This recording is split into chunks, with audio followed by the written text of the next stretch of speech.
All right, well, hello, y'all. This is the Reed family trio. This is Dorothy Reed on fiddlesticks. I'm Mitch Reed, and this is my wife, Jen Reed. Hello. And we're going to play a tune called Reel de Sauvage. Here we go.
Good job.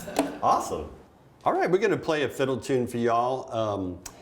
I'll say a little bit about how I grew up. My father was an accordion player, and he would take me around to jam sessions, and I got to meet this old guy, Mr. Abner, who was a fiddle maker, and he lived out in the woods, and he started teaching me fiddle. And one of the first things that he taught me how to do was how to slide my fingers around. So he played like this.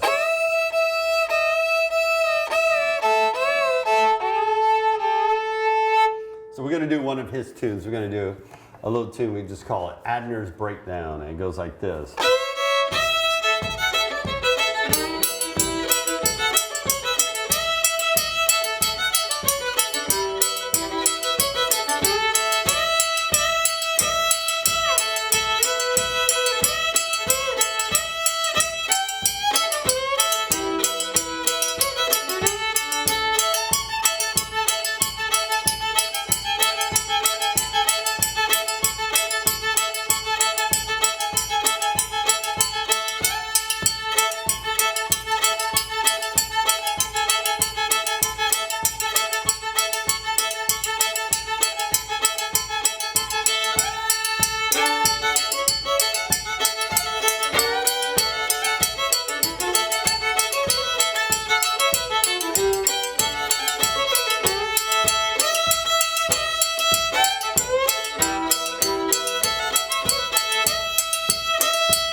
Abner's Breakdown. Yeah, so, the fiddle tradition where I'm from, Southwest Louisiana, it was nearly dying out when I was a kid. So I was born in 1971, and my dad was a Cajun accordion player, and it was just old people's music. There were no young people getting into it. So my father at the time was like, you should play fiddle. And I was playing guitar, and I was just a regular teenager, kind of into rock and roll and stuff.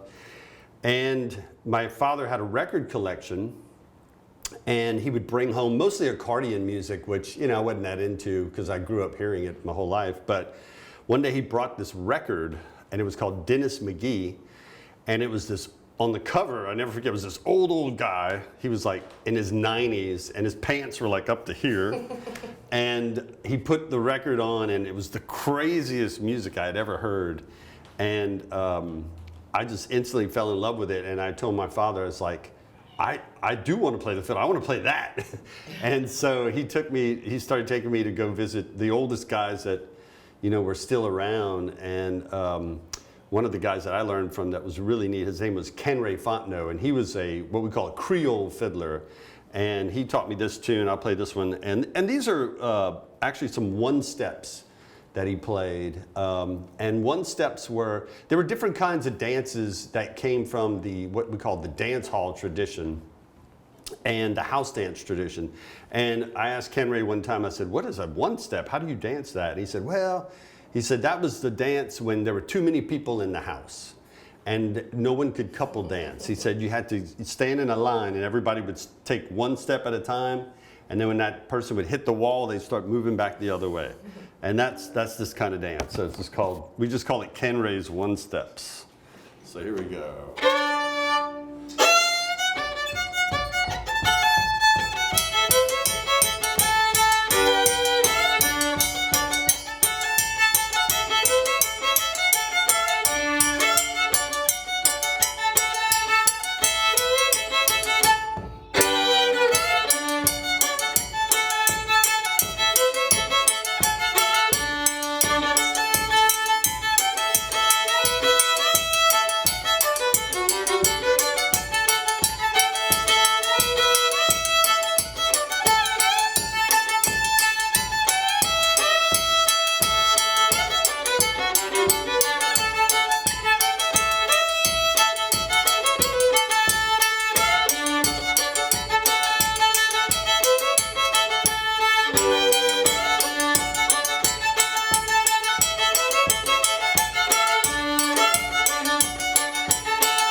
All right, well, one of my heroes that really, I don't know if I'd be playing the fiddle if it wasn't for this guy.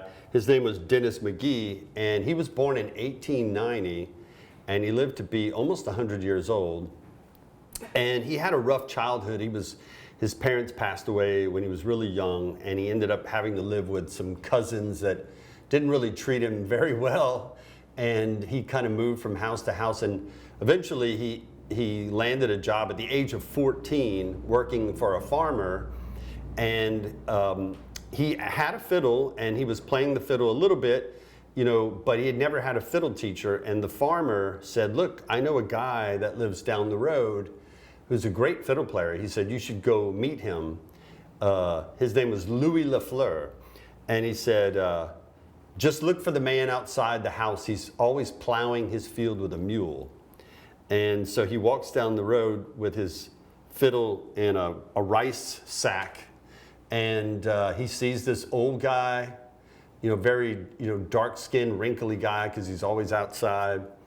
And this guy happened to be 100 years old, and he was a fantastic fiddler. And Dennis McGee said he learned a lot of tunes from him, and they would only play at night because that's when it gets really cool in Louisiana. It's very hot during the day. So you'd go into his house, and his house was built up on these pillars. And Dennis McGee said the man had huge feet, very, very big feet. And he would never wear shoes, plowed his field barefooted. And at night he'd play his fiddle and he'd stomp his foot. And he said you could hear his foot over a mile away. And so that is a big tradition in Cajun fiddling, is to stomp your foot. So you might hear that. Hopefully I don't shake the camera too much. But I'm going to play one of those tunes that he learned from this 100-year-old fiddler. And it's a tune about a guy, his name was Jean Beadeau. And supposedly the tune is about Jean Beadeau was the last public hanging in Evangeline Parish. So he did some bad things as Jean Beadeau, but it goes like this.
So yeah, Cajun music, Creole music, it's been handed down from one generation to the next, totally by ear.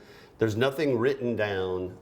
If you want to learn the music, you basically have to go meet an old guy or an old woman that plays the music. And, you know, it's always different every situation. Usually, you know, when I first met my first teacher that I got together with, you know, they have to get to know you. They want to trust you, you know. So the Cajuns and the Creoles are big into making coffee. So that's the first thing you get. You better drink coffee. So when you get over there, that's the first thing. All right, we're going to have some coffee. And I used to go to Ken Ray Fontenot's house, and his wife would bring out the coffee on a tray. And she had cream and sugar and the coffee and little spoons, and you would make your coffee and sip the coffee. And then the next thing the old guys would always ask you is, who's your mom and daddy? And they want to know that your name and all, and do you speak French? And all that kind of stuff. It's really funny. Once you get in with them, then you're in. And so many of those old guys, they became my grandparents, you know. But yeah, the tradition, none of it's really written down. Now you can find books that say, you know, learn to play Cajun fiddle, and you know, the melodies that are written down are correct. But the thing about Cajun and Creole music is that it's very spontaneous.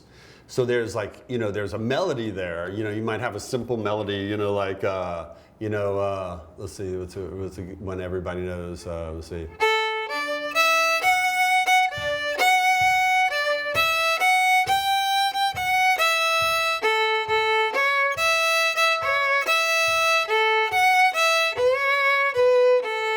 That's an old song called Kalinda, and it's a beautiful melody, you know, but the problem with it is you can't dance to it. So everything that you play on the fiddle or the accordion, you have to be able to dance to it. And there were ballads, you know, that were sung, but those, you know, definitely, there's not many left, but there were a few ballads, but mostly was dance music. So, you know, just a beautiful melody like that, you know, you would have to give it some kind of rhythm, and that's what the old players would tell you. You gotta make the dancers happy. You gotta play with more rhythm. So, you know, right away, you know, you gotta make the beat kind of funky. You know, so that's why I tap my foot. You know.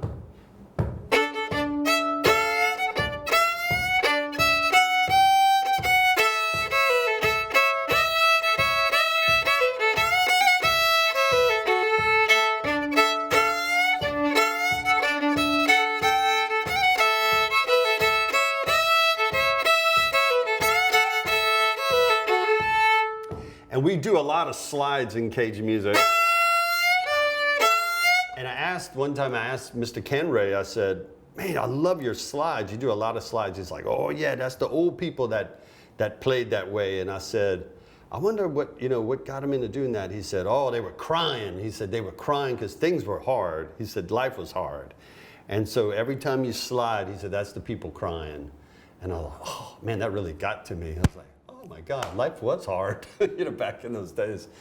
And then the rhythm, just a lot of syncopation. A lot of the rhythm in Cajun music is on the upbeat because there's, you know, a huge influence from African music and Creole music and that kind of thing. So I always use the term funky, but there's a backbeat to it too. To all Cajun stuff, you know. So that's the important thing, is getting that groove. Really, that's understanding the rhythm and the beat of Cajun and Creole music is first, and then you learn some melodies. But when I first started playing, all I did was chords. So there's a great twin fiddle tradition down there in Louisiana where one fiddler will play just the low part, you know.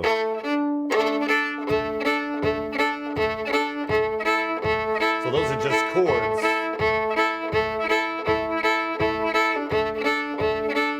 And you'd be playing that while the other person's So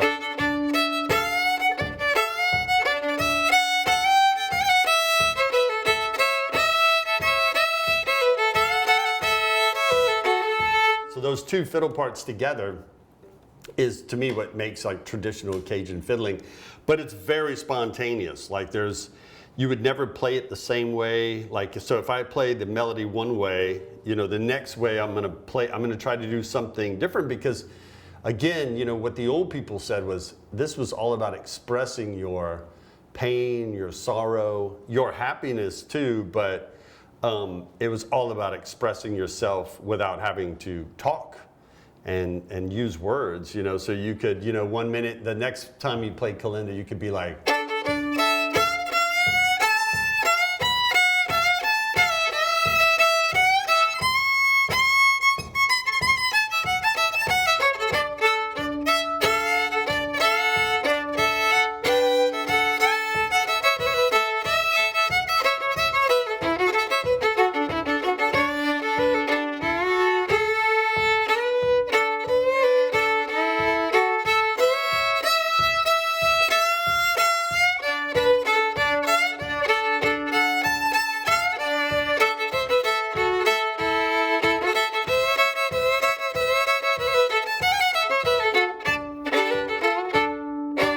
you can't really put that in a book. But growing up down there, I mean, that's the thing, you know, I always tell people, if you're learning Cajun fiddle or Cajun music, you can do it and not have to live in Louisiana, but at some point you're gonna have to go down there and you're gonna have to see what the people are about and what the culture is about. And then you just understand the music even more, you know, and even better. Of course, you know, Cajun, I would say there's three things that make Cajun and Creole culture, and it's the music, the language, and the food. The Cajuns and Creoles love to cook and eat, and that's also centered around the music because, you know, like in other parts of the country, like there's like jam sessions or sessions, but in Louisiana, you have suppers. And so the word supper means not just, you know, bring your appetite, it's bring your instrument. And a lot of these jam sessions were either in the kitchen, if the person had a big kitchen, or it was in the living room, and then they were cooking here. But the food was a big part of it, and always you would cook something that would take a long, long time to simmer and blend and cook down. So Cajuns and Creoles cook a lot of sauces, they call it. There's all different kinds of sauces. Sauce piquante, you know, there's étouffée, sauce brouillée, you know, you have all these different ones, and it just depends on what kind of meat you're cooking or how you browned it and that kind of thing. And yeah, and people are playing tunes, and then you eat. And then, you know, then everybody goes home after that, after you eat, you know, so that's really fun, and that's a big part of the music and the tradition down there, learning. I would say, you know, in the early part of the 19th century, you know, people were doing these things that were just Beadeaux, which could be a house dance. Sometimes people would have them in barns, you know, but what it was, a Beadeaux is, you know, everybody had little ones, they had little kids, but they wanted, the mom and the dad wanted to go dance. And it was hard, you know, when you had a lot of little kids.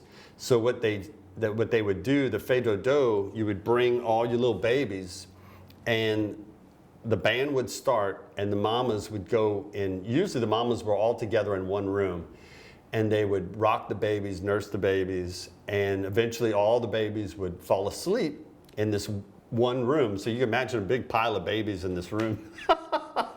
And they were all laying together, and then the mamas finally got a chance to go meet their husbands in the big main room, and the band was playing, and they would finally get to dance with their husbands while their babies were safely sleeping in that other room. And the stories I've heard were really funny. Like sometimes the baby would just start crying, and the mamas didn't know always what baby it was, if it was their baby. You know, sometimes they'd recognize their baby's cry, but if a baby started crying, one of the moms that was available would just go in there and, you know, help the baby go back to sleep. And it was a really connected community, and the Cajuns are still like that today. You know, they're very, if you have a neighbor, you're going to get to know your neighbor. You're not going to not talk to your neighbor. You're going to get to know them, because you never know when, like, you're going to need help from your neighbor, or a hurricane comes and you stuck on your roof, or whatever. But these Beadeaux are funny because people were so, trusted each other so much, and they were so connected that oftentimes at the very end of the dance, it was very dark. People were probably had a few drinks, that kind of thing. And it was time to go home, and everybody was tired. So you'd go in that room with the babies, and you just grab a baby, whatever baby you thought was yours. And there were often times where the mama would get home, and the daddy and the mama would get home, and they would put the baby to sleep, and then all of a sudden the mom would say, I don't think that's Jean. I think that's somebody else's baby. The cry was different, and I'm sure the other parent was discovering the same thing. So they wouldn't freak out. They brought home the wrong baby. That's all right. They would just take care of the baby that night, and the next day when the sun came up and you could see, they would figure out, oh, whose baby is this? So that was the Beadeaux, yeah. So we have a little guest here now. This is our youngest one, Reven. She's 3 years old. Why don't you maybe talk about her name, actually? Yeah, we named her after one of my uncles who was an amazing person that was part of the revival of Cajun culture and Cajun music. He had a radio show in this little town called Mamou, Louisiana. And it was in this bar called Fred's Lounge. Still there today, very famous place if you ever go to Mamou. And he would have musicians come on the air live, and they would play tunes, and they would tell stories. And he wrote the first book in Cajun French language, which, Cajun French, it's French, it's real French, but it has it's old French, and it has its own words that people definitely came up with because, as things were being invented, they didn't have French words for it, and then even animals that, weren't in France, they had to come up with their own names, in the New World. So yeah, she's named after Reven, and we're very proud to keep that name going in the family. Yeah. And one of the things that, me and Jen, when we got together that we were very connected with already was our French culture. So, she was living up in Alaska, and I was traveling with Beausoleil, but when we got together, right away it was both our grandparents could speak French, and that was really special, And, the thing about the Cajuns is that they were kicked out of Nova Scotia by the British, and they had to find another place to live. And a lot of them went to Massachusetts, Boston area, along the East Coast. Majority of them went down to Louisiana, and they started a whole new life again. And they were Acadians, but there was such a mixture of people there. You had Africans, you had people directly from France, you had Scotch Irish, you had Germans, Spanish people, Native Americans. They formed this new culture, and instead of being called Acadian, they were called Cajun. And that's the culture that, I'm from. Yeah, so there's tunes that, people that have the word Acadian in them, and this was one of those. This was the Acadian Waltz. And it definitely doesn't have that usual Cajun sound. It has something else to it. So it was really old, and this tune was handed down by these brothers. They were turtle fishermen. So turtles are really important down in Louisiana. They're very good to eat. Snapping turtles, not regular turtles, but these two brothers played the fiddle, and this is when they weren't catching snapping turtles, this is one of the tunes they played. So it goes like this.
Yeah, so that's, an example of just a really old tune that you could definitely dance Cajun Waltz to that, but it's the ornamentation and the notes are a little bit different than a regular Cajun Waltz is usually, like this,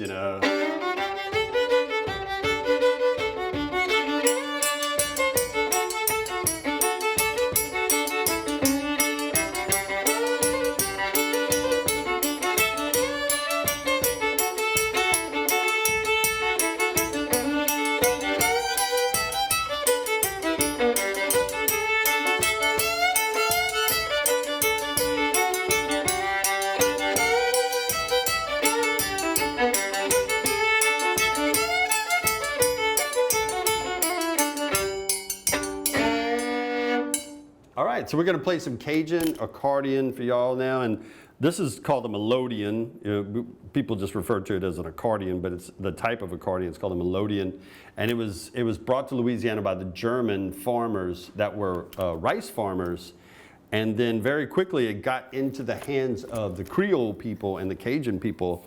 And they started composing their own music, writing their own music on it. And it was mainly, dance music. What's great about this instrument, it has an accompaniment side. So this side's the bass side. Or a waltz.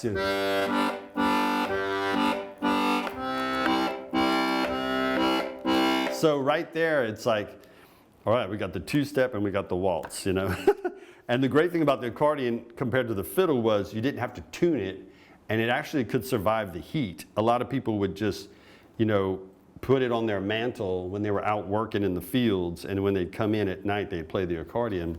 So yeah, I'll play a tune. This is called an old Cajun two-step. It's called Johnny Papa Danse.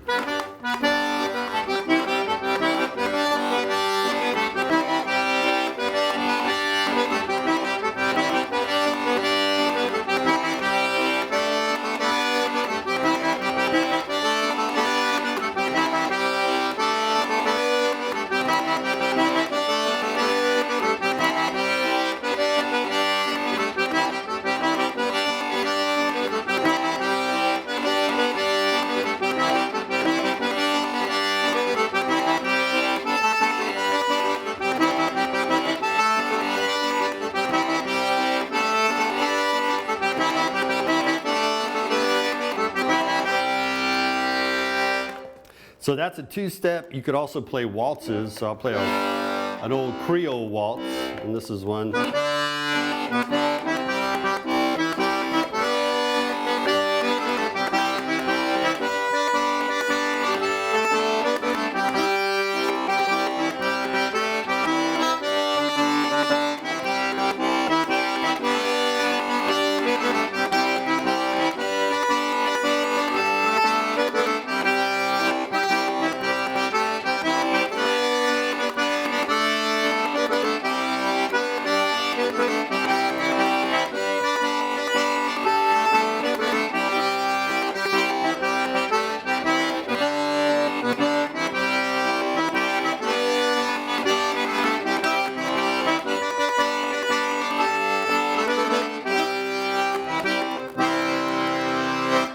Yeah, so you didn't need a band anymore. You didn't have to have a fiddle or the triangle, You could just hire an accordion player. You had the bass side, you had chords, so you can play multiple chords here. And the Cajuns, I think what makes their accordion playing really unique is they do this tapping rhythm. And so...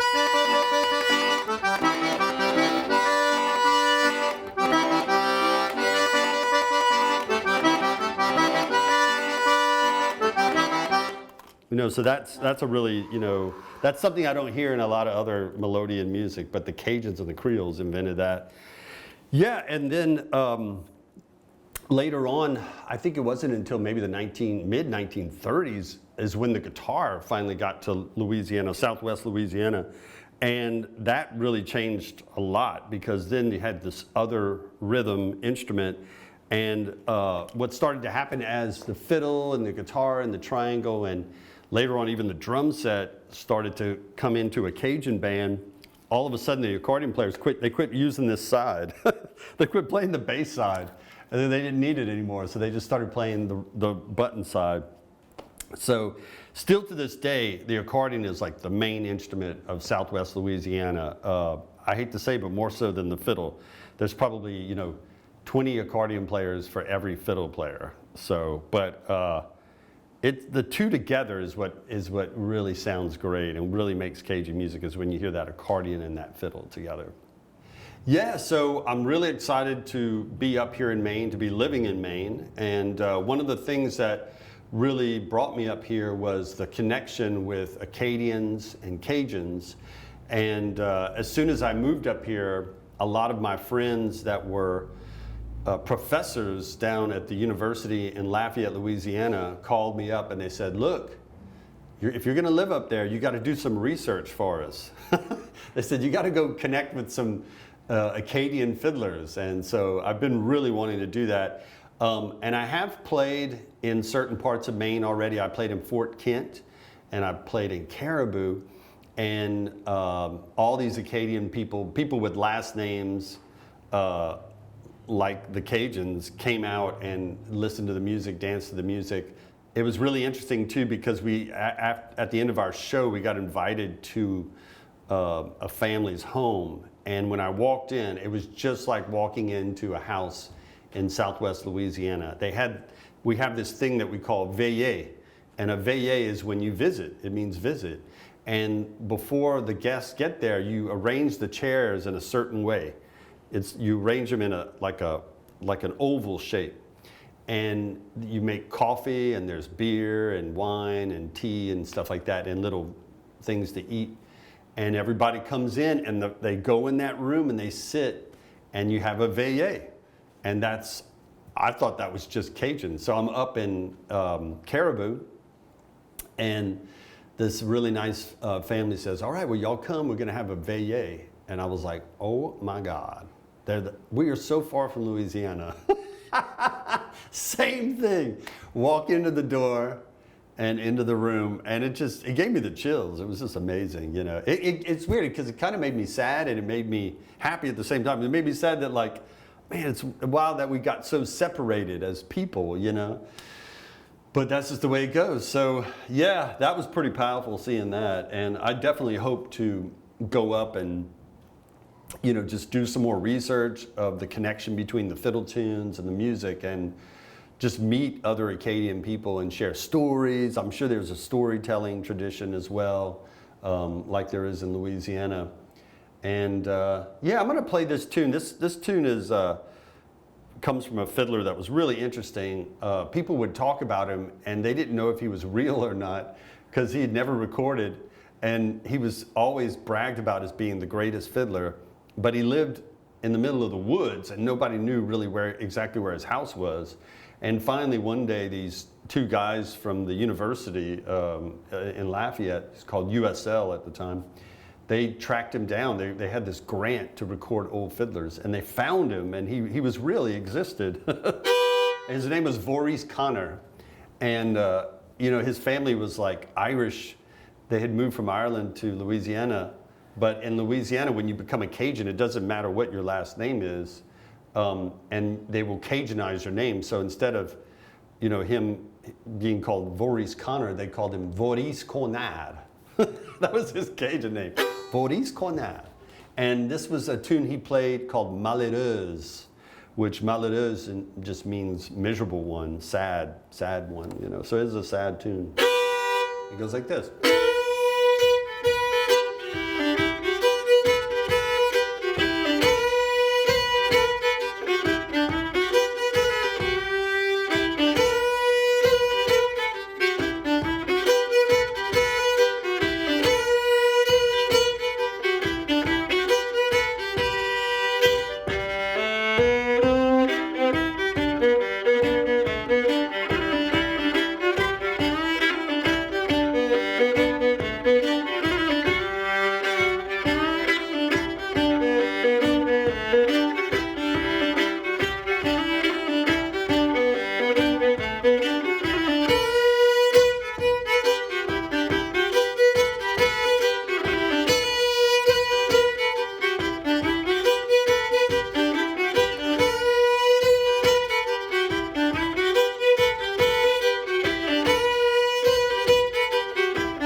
going to do some Creole music. So I learned fiddle from a lot of Creole fiddlers. And Creole, the word we use Creole, that just means Black French music. And or if you speak Creole, it's very confusing because it's like you can be like I'm Creole, and but I kind of grew up more Cajun, but that's just the way things go, So, but I learned from this tradition called the La La tradition, and it's from this little town called Lawtell, and it's a Creole community, and all the tunes had really interesting stories. This song's about a snake, a black snake that we have down in Louisiana, and they're really interesting too because they bite their tail and they roll like a wheel. So when they want to move to like another town, they like bite their tail and kind of wait for like a good gust of wind to come in, and they roll all the way to the next town. So you got to watch out if you're riding your bicycle not to hit one of these blue runners. But they also live in the chicken coops and they eat the eggs, and they pop out of the hay of the hen house and they scare you, too. Yeah. They scare you pretty bad. So, all right, so let's play it. We're going to do a thing called Blue Runner.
All right, so we're going to do a ballad. There's not many ballads left in Southwest Louisiana, but Alan and John Lomax came through Louisiana in 1934, and so we have the Lomax recordings, which is great.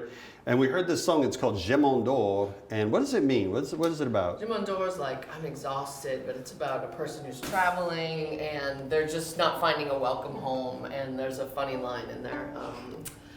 Qu'avez-vous pour la blonde? Qu'avez-vous pour la brune? C'est tout pour la blonde, pas rien pour la brune. Like, what do you have for the blonde? What do you have for the brunette? Because the blondes get everything and the brunettes get nothing. So this is called Gemondor. Here we go.